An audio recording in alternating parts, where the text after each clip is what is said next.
Hi, everyone. Thanks for being here. My name is John Bechtold. I am the creative director of a theater company in Western Massachusetts called Eggtooth Productions. And I'm here as an immersive theater maker and someone who also loves the world of digital narrative and technological interventions on the live form that is theater. So thank you for being here. I'm also just excited to talk about kind of a current pet favorite project, and that is the medium of locative audio, which we'll get into here. A very quick definition, if it's an unfamiliar one, it's basically this idea that you can make space responsive by playing back audio, often in headphones-based pieces. The responsiveness is based on usually one or two different kinds of triggers, either a GPS kind of fence, much like a Google Maps kind of setup, or a Bluetooth beacon, a little kind of little RF lighthouse that might connect with your device.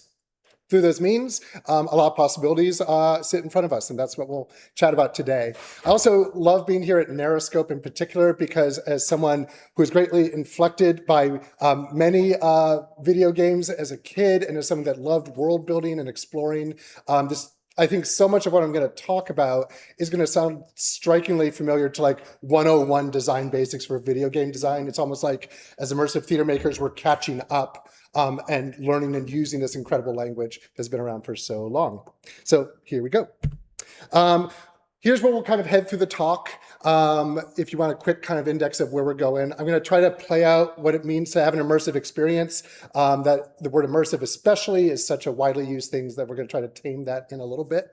The kind of case study for this is a piece called Where I End and You Begin, which is work that I currently have running and working at MASS MoCA, the Massachusetts Museum of Contemporary Art. Just a little bit over across the border that way. And then we're going to use that to explore kind of the back end of this, the idea of the biggest character in the room. And this is where the questions of character and narrative will come in. Locative audio, of course, as the technology itself, and I'm hoping I can give you a bit of a toolkit for that if anyone's interested. And then finally, we're going to finish with the audience and the participants as makers and creators themselves in this process. So let's start with immersive experiences. As an immersive theater maker, the word immersive has a very specific meaning for me. Back in the early 2000s, the first big immersive work in theater began to kind of land in America. And it came off a British company named Punch Drunk, who had done a series of works, often literary based. The thing that they almost had brought over to America was a version of Faust, for instance. And then they backed off at the last second and went with an interpretation of Macbeth called Sleep No More, which went on to great acclaim in New York for about 14 years, but it was in Boston for a year before when they landed, and that's where me and my collaborator, Alli Ross, ran into them. We were both working for them, Alli as one of the performers, and me as a lighting and props person, and that's also where we kind of got our language for immersive theater coming in. So there's a nice early arrival here, and will come into play later in this. These slides are a little text heavy, and that's largely for the remote audience, but maybe for anyone that looks back at this, my hope is I can leave you with things that are useful. It's certainly not essential to go through all these things, but I do want to give you a second just because it is a little wordy on this one to at least look at what the definition is for immersive theaters. We're laying it out here, so I'll just be quiet for 20 seconds or so.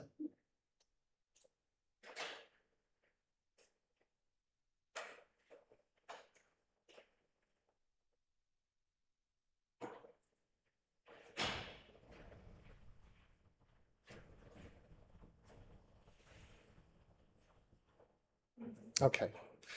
This is not meant to be a big definitional unpacking of what exactly is immersive or not, but I do want to say that new language was needed by theater critics when they came across the work of Punch Drunk, and the fundamental issue was that audience members were no longer going through the ritual of entering a big grand room, sitting in a plush seat, all bodies aligned forward towards a window that they got to look into, which, by the way, is an amazing form. Theater's been around for, in the Western world in this form for over 2,000 years for a reason. It's just so effective.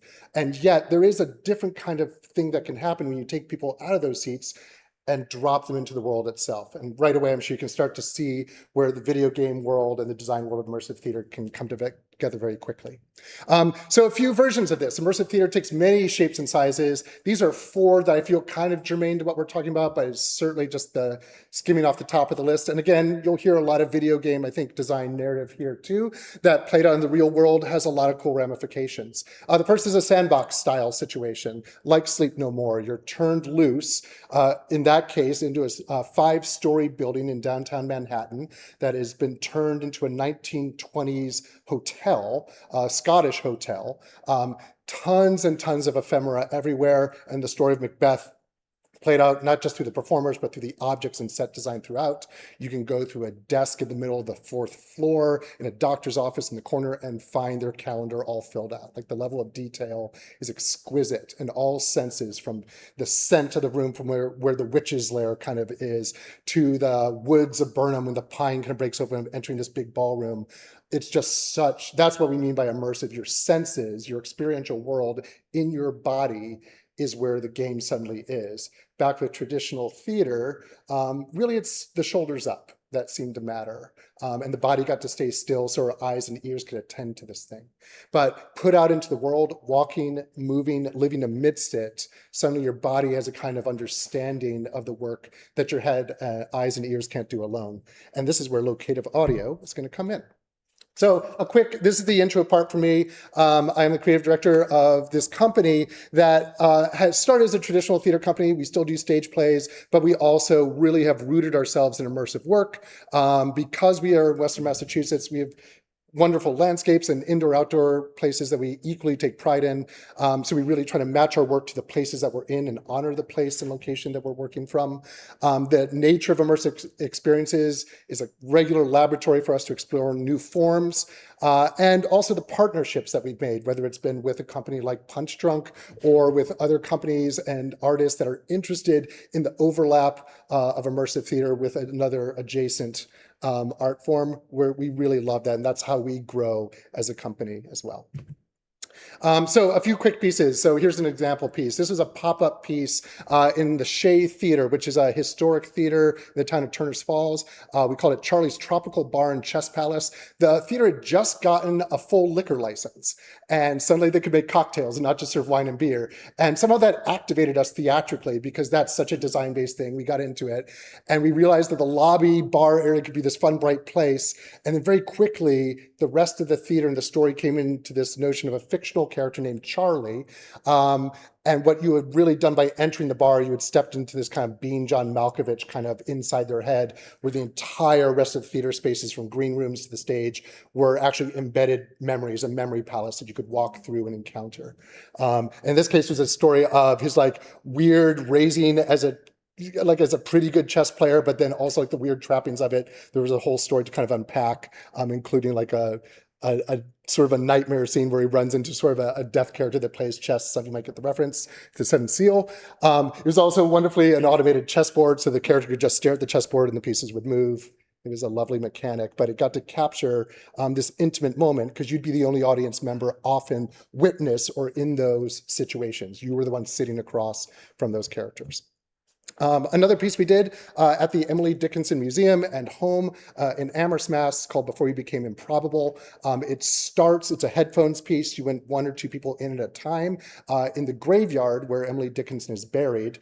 And then you move through a cadence of scenes, all caught by plainclothes actors that intercept you, who are all synchronized to your soundtrack as you weave through downtown Amherst, and eventually end up in Emily Dickinson's bedroom, where the final kind of like scene happens. And again, the emphasis is on intimacy and connection. And this was the piece where we discovered that headphones could do something really magical, kind of in that kid-like way that you wish you could like read people's minds or hear their thoughts, by not having characters ever mouth a single thing in these pieces, but just look at you or hold your hand, and then the words come in. There was something very viscerally powerful there that we found that we still use as a tool to this day. Back at the Shea Theater, actually, which is about to turn 100 next year, we're going to bring back a show called Deus Ex Machina, which celebrates the 100-year history of this vaudeville house turned hippie commune and church and sound studio, as they called it, to a community theater, to the now kind of municipally owned and operated full running theater that is today. the building became the resource for all the stories and characters you see in there, from the kind of janitor character who now is allegedly the ghost that lives in a very specific seat in the theater house that a lot of people have come to know, to the energy of all the productions that had come and gone through there. A fun bonus point, if there are any Wicked fans in the room, the person doing the makeup on the right is the makeup designer for Wicked, Joe DeLude II, who's also a member of our company. Then the pandemic happened and we couldn't hang out anymore. And as a theater maker living in the woods, I spent a lot of time in them, where I also did as a kid, and was reminded of the theatricality of wooded spaces, the otherness of the woods, of course, and what that could do potentially in a time where we could not physically engage with one another. So I started using locative audio and built a free wander kind of meditative walk using the works of Robert Frost, Amherst. He's a kind of a native writer to that area. And then Louise Glick, a wonderful poet, if you've come across her as well.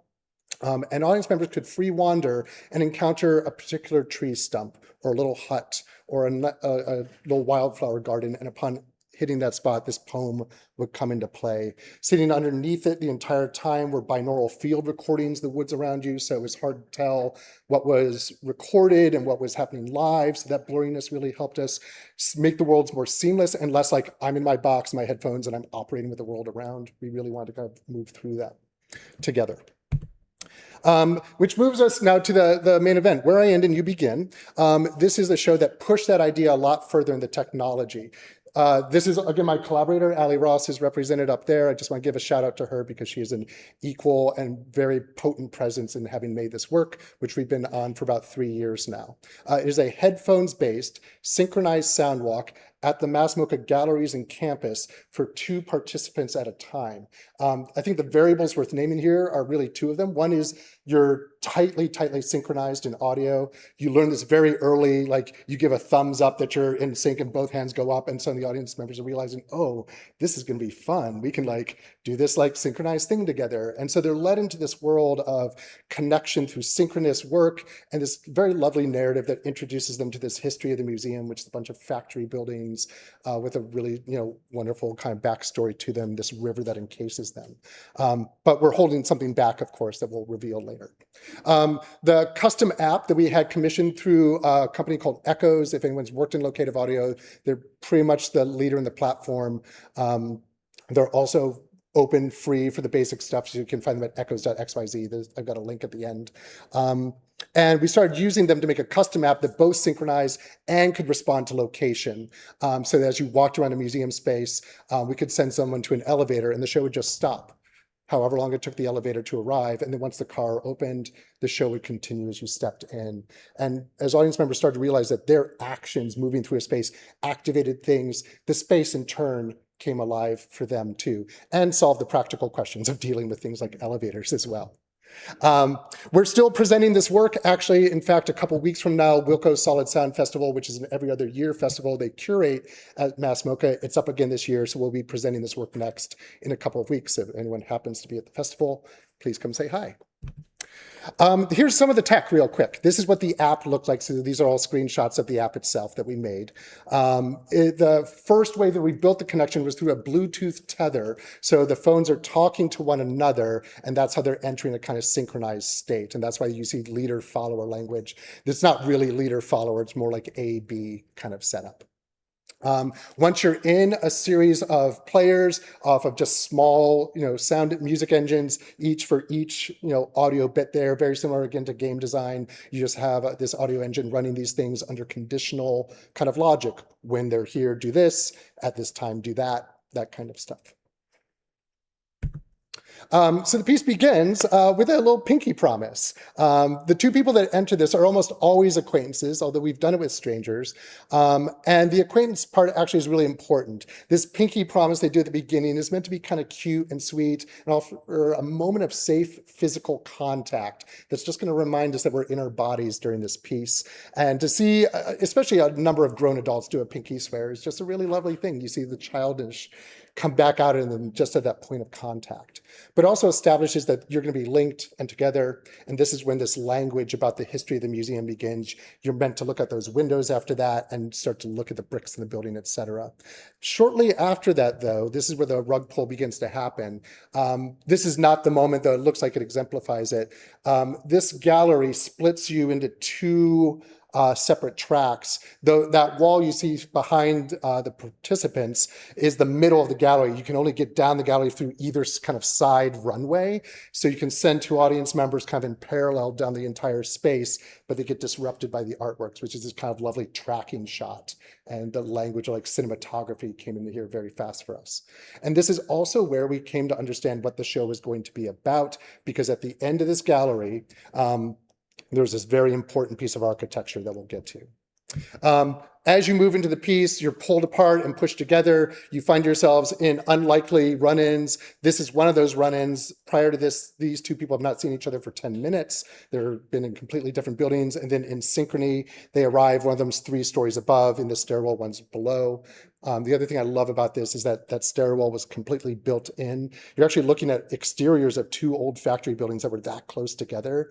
And the two-ness of that, the tightness of the space, the line between the people, the diagonal, all this rich language was there to use theatrically, and the space really fed it to us. Which leads us to the biggest character in the room, which is the space itself. One of the things that I'm going to try to make a case for in this talk is that spaces really are the starting point, the biggest character, and a point of inspiration for narrative and character work. So we can start with this room. Of course, I made this slide not knowing what room I would remotely be in, but I got to spend a couple minutes in here before folks started coming in, just kind of taking it in. And the first things, I kind of felt was the stillness of the air a little bit and the rest. But I'd ask you just like in this moment, just look around, like, do take a look at the room we're in. Obviously the seats are geared towards me, but there's a lot going on and there's a lot to feel, whether it's the height of the ceiling, the fact that we're like kind of 2 basements down, we're getting very subterranean against the earth that's up there. There's a lot of, I love that weird clock, that like, who knows when that's been last in use. There's like little elements of things that just start to peek out, and I get really interested in those questions, and that often leads to the answers. That space I was talking about at the end of those 2 galleries on that parallel walk will exemplify this, because at one end of the gallery was a tunnel that connects 2 buildings that literally is this low 6-foot-high covered tunnel. And one of the characters is asked to go down it, the other is asked to watch them leave. And that's when those 2 participants realize for the first time that this won't be a jolly walk and tour together through MASS MoCA. It's going to be a story about absence and presence, loss and recovery, Orpheus and Eurydice, kind of stuff. So that brings us to the spaces as a sort of subject. I think quite often as theater makers, we're guilty of imposing ourselves on spaces. We're used to walking into a stage, looking at the equipment and saying, okay, that's going to go there. We're going to drop this in here. Let's get some lights, over there, etc. And it kind of puts us in this relationship that assumes that we should be the ones in power and telling the story. But something we learned, I think, a lot in immersive work is if you stop and listen in a space, the space will tell you what the story is. The reason why Where I End and You Begin is a 2-person piece is because of those 2 parallel lines we saw in that first gallery walk. We realized we couldn't go down the middle, and there were 2 paths, always for 2 people. And then when we saw that tunnel at the end, we realized it was a story of separation. We didn't know any of that going in. We found it, and the whole piece built from that discovery from there. On these. So a few takeaways.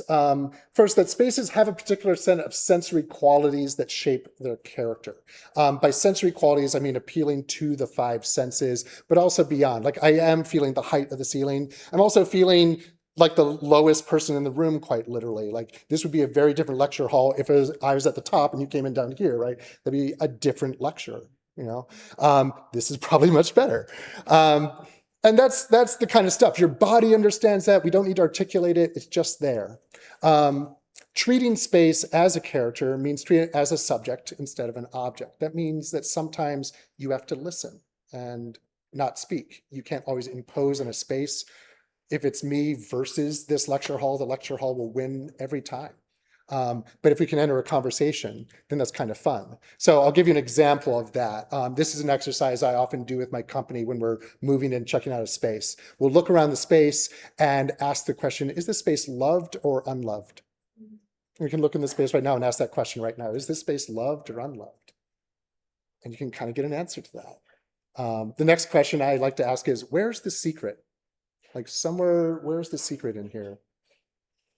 And hopefully, yeah, you have an answer to that, right? Like there's an answer to that that's in there. And then the last question is, who lives here? Who lives here? Like who comes out of this space? Who intimately knows this space? Who's a product of this space? Can you imagine what kind of character would call this place home? And suddenly you're not coming up with a character to bring into a story. You're coming up with a space that's telling you who a character might be. And then you're following that question, and it leads you to some really wonderful places. One other favorite bonus question I'll just throw at you: where would you build a nest? Right? For me, I'm right in there, I think, especially that tucked in screen. But there's some good nest places in here. Nests, corners, drawers. The psychology of spaces gets really fascinating really fast. Okay, speaking of which, this is that moment. Just out of frame to the left is the other person, and that tunnel I was telling you about is over their right shoulder, like where those doors are almost exactly. Standing across from them is their partner, who's been asked to stand directly under that lighting unit overhead at one end, because the lighting unit runs exactly aligned to the other character. And you're paying attention to the ceiling fixture. It's just like fluorescent tubes, basically, but you feel this like line that connects you. Meanwhile, there's this very expensive silhouette painting to your left, but it's about this instead. And we love that relensing where the artworks becomes containers and subjects themselves, but the symmetry in the room, you can see this person kind of holding that symmetry, something to become part of the room, and they recognize that. Just like those two people in the stairwell almost always move to center on the railing. You don't have to tell them to do that. They just instinctively cue in. The last act of the piece ends up outdoors. This is the only time, it's the last 10 minutes of a 75-minute work where we use binaural audio in this piece. The moment of going out the doors is when we fold it in because you have all the air and water sounds. You finish over a bridge, looking over a river that's been referred to and referenced throughout the piece. And all the air, the fact that the ceiling is suddenly gone, the openness, the expanse changes and kind of dwarfs you against the environment. And that's actually what we consider the climax of our show, is this reveal that these buildings are about 150 years old. The river chutes that hold them are about 75 years old. And meanwhile, the Wabanaki people that held this land first were there 5,000 years ago. And the river itself is 18,000 years old. And as we pull out that telescope, we can kind of shrink your feeling of self and put you against this much bigger backdrop. And that's where the theatrical energy comes in. And that's what this is. And I think one thing that all kind of narratives have in common is the need to be able to frame work. If you're working in video games or in cinema or film, you really understand a lot faster than I think we did in immersive theater about the importance of seeing the first-person camera view through the eyes of the character. You know, the first-person video game setup is so effective for so many different structures.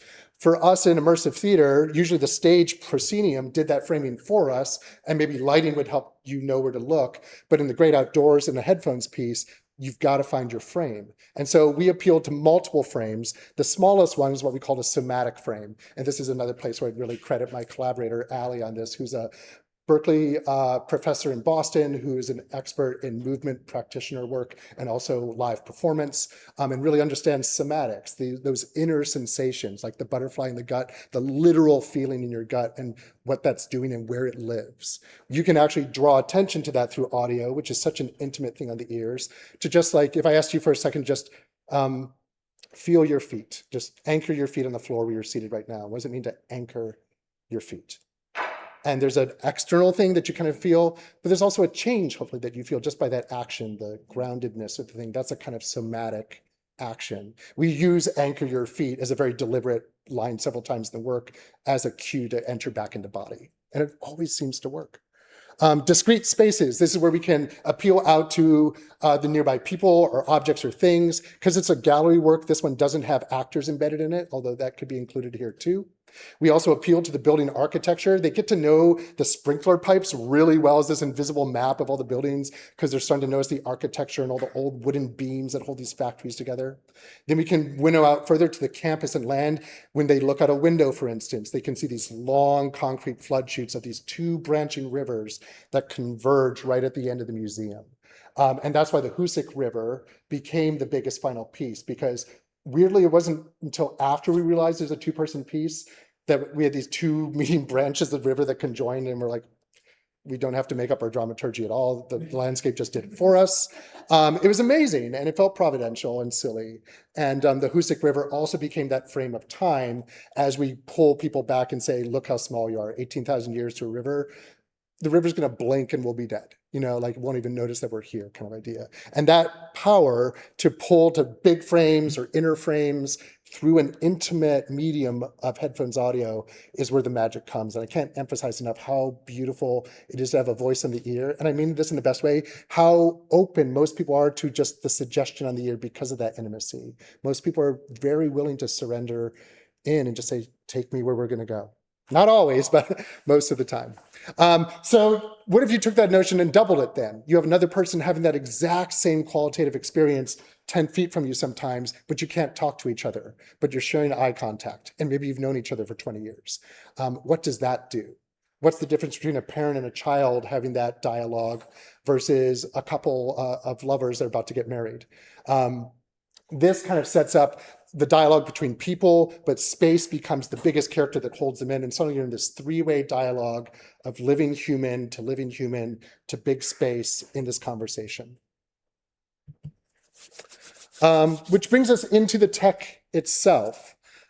This is the part that if you're interested in like, how does it work and what are the operational things, this is probably the part to tune in the most. So it is a pretty simple setup. We're talking software and hardware. This is all based off of the Echoes platform again. And again, you'll see the link at the end if you're interested. There are two inputs, GPS maps, where you can see you can hand or just draw shapes. Those shapes can work within about 6 feet outdoors of accuracy is the rough current common estimation. Inside, you can get a little more precise. I should have brought a physical beacon with me, but they look like little hockey pucks or little wafers. I have them hidden all over the museum, and sometimes security finds them and brings them back to me. And these are just little lighthouses. They carry no data. They just flash saying, I'm here, I'm here, I'm here, I'm here. Your phone, which has downloaded everything, all the audio, just gets to one of those lighthouses and then activates because it found one effectively under whatever rules you set. Those beacons need addressing, that's what those numbers are there. And as you can see, you can set proximity triggers and some other functions as well. Then you get to the design software, which is largely rules-based software. Again, just a lot of if-then logic. When it's 12 minutes and 30 seconds and they're in the elevator, this can play kind of thing. If they haven't heard this yet, then this can't. You get to use all that logic to do two things again. Keep people synchronized, but in their own walking paces, or if someone's on crutches, or if you're just two very different people, you also have to account for the fact that they're going to navigate those physical spaces at different paces and times. Locative audio allows us to be more accessible to our participants and welcome a kind of default pace, but allow them to deviate enough that we can keep them comfortable. Finally, this is kind of like the overview of the design side of things. This, again, will not look unfamiliar to many a design process. We're going to start with the editing platform of choice. Again, I would recommend Echoes if you want to explore it. And the audience platform is an app. For us, we made a custom app, but there is an open generic app for Echoes as well that you can download for free and explore. And then you're doing research on the site and ideally like falling in love with the site. There are a few things I love more than getting to go to a place for the first time, especially if I'm getting to enter it as a theatrical maker, because you can never replace that first moment of just like what instinctive things are happening to you there. So that site visit is just the most beautiful moment, I think, of the piece for building it. You're also asking very practical questions. Public spaces and private places, I'd say, is one of the biggest ones of all. Do you have the accessibility and serendipity of random people moving through the world as your backdrop? Or do you have a very curated, tightly controlled thing where only the people and presences you want are there? Both have their advantages. Indoor, outdoor is largely about the tech itself. Again, largely outdoor is going to be GPS and largely indoor is going to be beacon-based work to keep that kind of accuracy. And then doing that on-site work and analysis as well. The show map, I put in all caps just because every designer needs, the guide through. I think many of the show maps that we make for immersive works are quite often literal maps, and then find some ways of managing space and managing time, and usually on an axis off of each other. And once we have that thing gridded out or mapped out, we know how we can build the cadences and beats of the show. Importantly, the sound score comes in early. All of my pieces I've made for headphones, there's always sound, mostly music of some kind running. Whatever's happening, there's never a dead sound. Drones, our preferred favorite thing. Drones are also a wonderful way of controlling time and slowing time. The drone against a voice does something very different. The immediacy of someone telling you something and the length of that. And also the site responsive work. My partner, Sam Perry, that is the composer for this. Also, I should add, is the guitarist of a band called Cloud Belly, a wonderful band if you want to dial into them anytime. But Sam and I worked together space by space, gallery by gallery around the museum to talk about the musical qualities or what we felt in those spaces. We took theatrical notes, and that's how the music came about. One of our favorite pieces is this very spare, kind of blinking one-note piano that moves through some of the longer walks of the show with this very subterranean drone comes underneath. The drone, this is a fun aside, is called the God tone because it was the tone that was found in this medieval church where the pipes, the biggest pipes in the organ of that church, were actually under the floor. So when you wanted to summon God, you could hit the lowest of notes that were barely audible, but the floor moved, shook. And that power, talk about calling in the power of a building, organs are called that for a reason. What a beautiful thing. The next part is the tech, the iterative, do it again and do it again and do it again. And nope, that messed up again. That worked 4 out of 5 times. Is that okay? No. All that work that takes to kind of get the thing nested in. A lot of that for us has been taming the technology, to be honest. 3 years ago, the tech was not as good as it is now. We're feeling in real time the responsiveness of this stuff. We're excited to push it out. I think one of our next frontiers is Internet of Things, push notifications. You walk into a space and the lights come on kind of idea. Whatever else we can play with that will be really fun. And then test walkers galore. I just put some test walkers in actually yesterday at MASS MoCA to get ready, and quickly found something I needed to fix. And then the last part looks like just a production thing. You have a tech writer, usually in live performance. These kinds of works go to museums, festivals, and theaters. They need to know how it's going to be supported. I got very good advice from a wonderful artist named Andrew Schneider, who also I just give a shout out to if you want to check out his work. It's beautiful. He said, this work should be treated like an invisible installation. Just because you can't see it doesn't mean it doesn't need all the resources and all the people and the money and the time and the work to make it live. And that's been a very real challenge for us. We can't point to our own work very well at all, which for some, especially in a museum, can be a very challenging conversation, especially when we're telling you to look at a brick in the wall and not that very expensive artwork behind you. Which leads me to kind of rounding out the end of this talk, and we're going to leave some time for questions. If there's some takeaways here, I think this is a very generous form.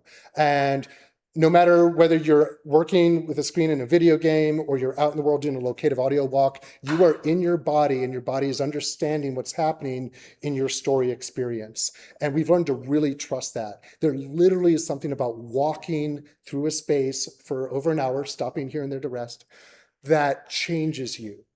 We watch people like the museum goers that they're amidst are kind of like this, inspecting artwork and not sure how to handle big contemporary art sometimes. By the time we see our people come through, we can spot them a mile away just because their shoulders are dropped. They go towards each other. The first thing they do when they take their headphones off is that they look at one another and then they hug. 9 times out of 10, and no words are needed. Just their bodies know what has happened and what they want to share. Connection. There is a risk. I think headphones in the woods during the pandemic taught me this, that it can also be a very insular space. And we know this also, you can really tether yourself into a world too much as a single presence, whether that's again in a game or in a theatrical work. How do you find the bridges out of that or the elevators out of that? What does that look like? For us in this case, the answer was have another person and the two of you look at each other, because the language of theater, ultimately, if you boil it down, I don't think you can have theater for one person. I think theater has to be an interaction between two presences. And the second you have that, you have theater, but you can't get down to here. Meaning making. This is where the narrative part comes in. This piece is set up to sound like a tour, like check out the cool history of this place with your friend while you're happily synchronized. And it's like, rip. Nope. What was it like? When's the last time you'll ever see this person again? Or when was the first time you ever met? You know, all these big things come in. We don't supply any of that. If you hear what's being said, there's some lyrical passages, but mostly it's like turn left, turn right. When did you first meet? You know, stand up. You know, like there's not a lot. They add all the content. They are the characters. They are the performers and the audience. And the generosity really comes in for them getting to fill in the gaps at the end, which is the afterwards part. Something we learned very quickly when we were testing the walk, we were doing a lot of post-show interviews, of course. And every time we sat people down to talk about the piece, the first thing they wanted to do is understand what happened with their companion, because they each had their own separate experiences. They learned they weren't listening to the same voice. They start to ask all these questions and reconstruct the entire narrative over the talk. And that act of reconstructing the work is the narrative. And that's how it becomes so personal for them. The greatest act that we've seen of that so far played out is going to come to fruition in July. 2 years ago at Solid Sound, we ran this couple that neither Alli or I had ever remotely met through the piece. And they showed up about 4 hours later, just kind of like looking like kind of like a little sweet and in the corner and kind of waiting for us to say hi. And it turns out they're waiting because they wanted to commission us for their wedding. They're about to get married. They'll be married, they're going to get married at the end of July. And we have indeed built a bespoke piece for them in the hills of northern Vermont, where they want to bring their two families together through headphones work, because the families have never met. And we're going to do this work to come in. So what a wonderful practical application of the generosity of a form that can sound very technical at first and very isolation based, like put on your headphones and go on your thing, can actually be one of the most generous acts of connection when we leverage technology to actually give ourselves those childlike powers of telepathy and magical imagination and believing once again. Thank you very much.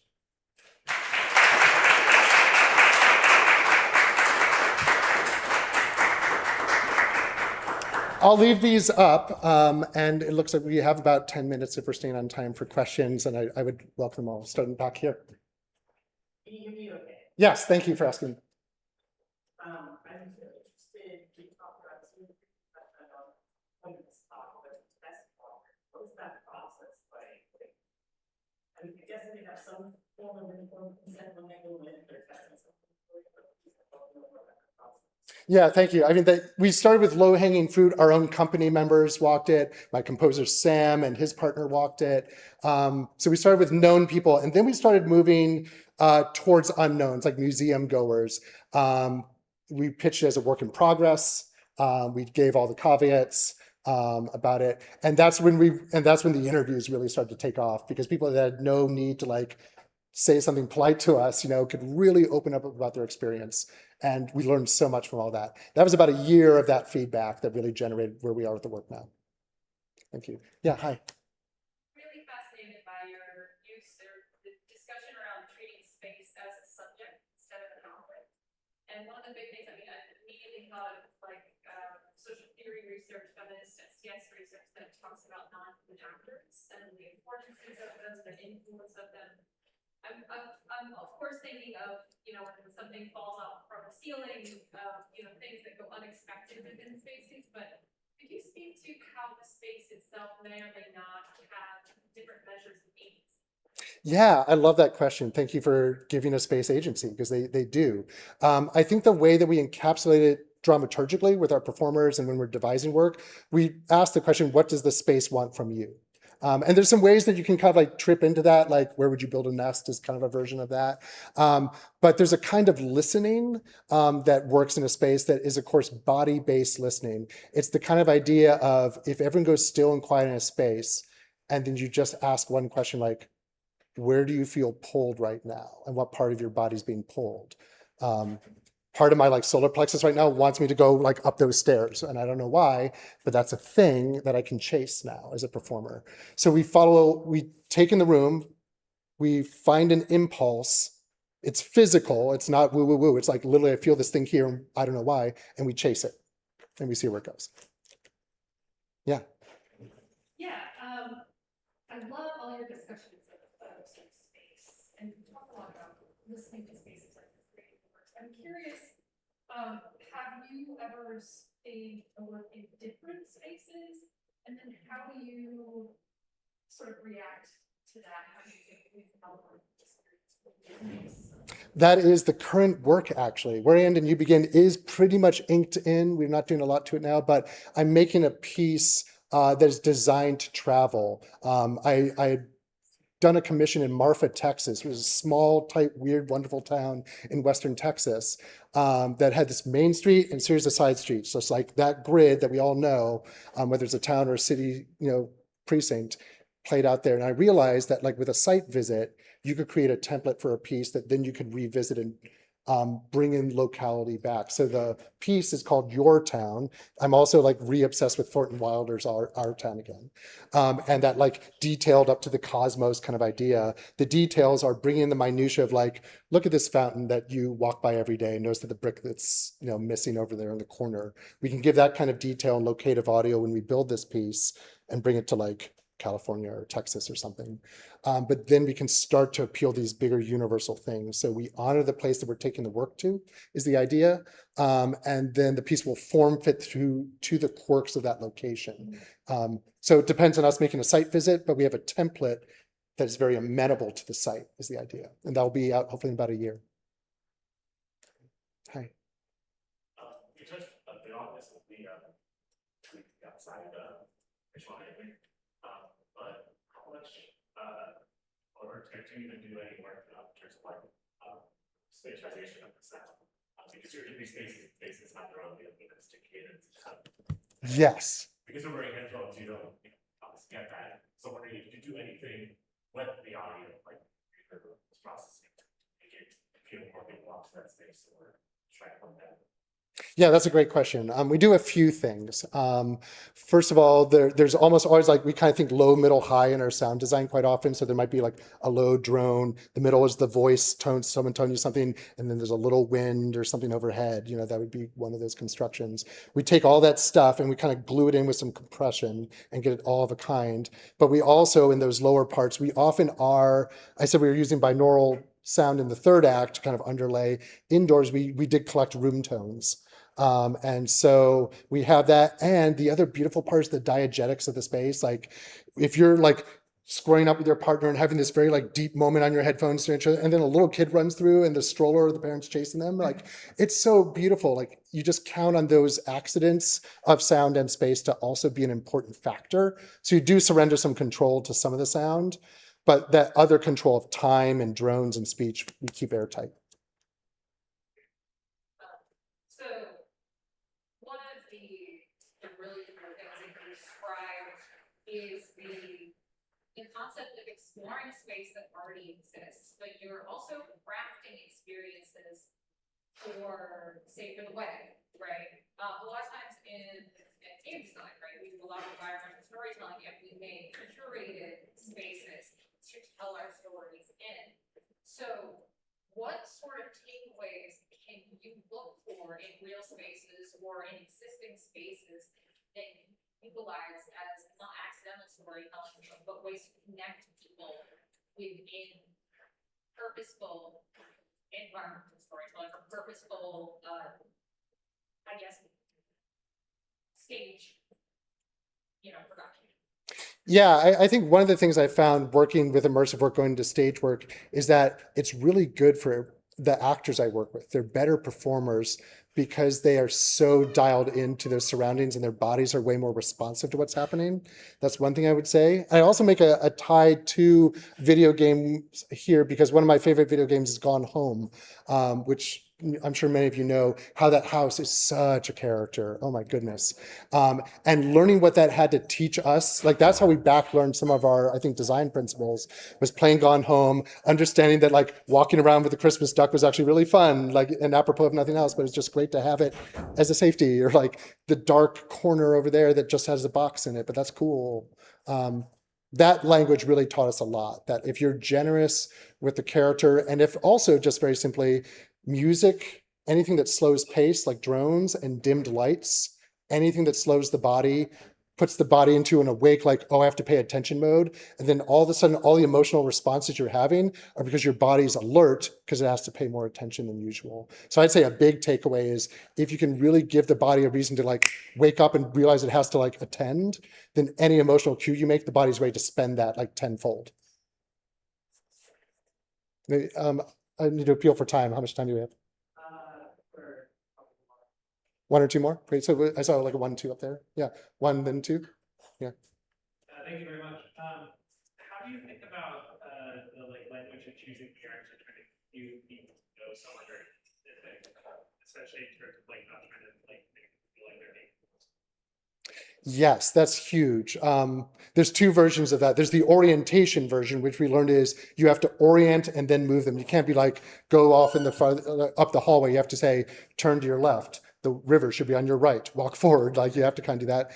But in the other way, there has to be early on in the show a willingness to give way. The first instructions we give are observation instructions. You're not yet instructed to move or do anything too much, but you're instructed to look at something, then you're asked to imagine something, then you're asked to turn around. So we try to scaffold that slowly, and that usually works, although not always. I think one of the things I think about all the time is that there's this wonderful like woman that ran it with her husband early on. She's about 70 years old, did fine by all the tech, but she like, at the end, she's like, no, I really didn't like that piece for just the silliest of reasons. Like, well, tell me more about this. She's like, well, this voice just kept telling me what to do. And I grew up in an era where a man telling me what to do all the time just erased any ability for me to enjoy that. And that was such a telling moment. Like there is an ask that's being made and it needs to be answered hopefully by surrender, but also you can get scenarios like that too, which we've learned from. So we try to be generous with the slow ask and then we ask for the surrender. you know, like you would pick an avatar and, you know what I'm saying? Oh, That's yeah, the avatar question is a good one.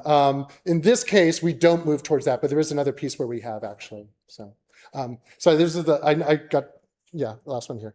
I'm really interested in this idea that you put forth about like where if it's 2 people, it's theater, but if it's just one person, it's not.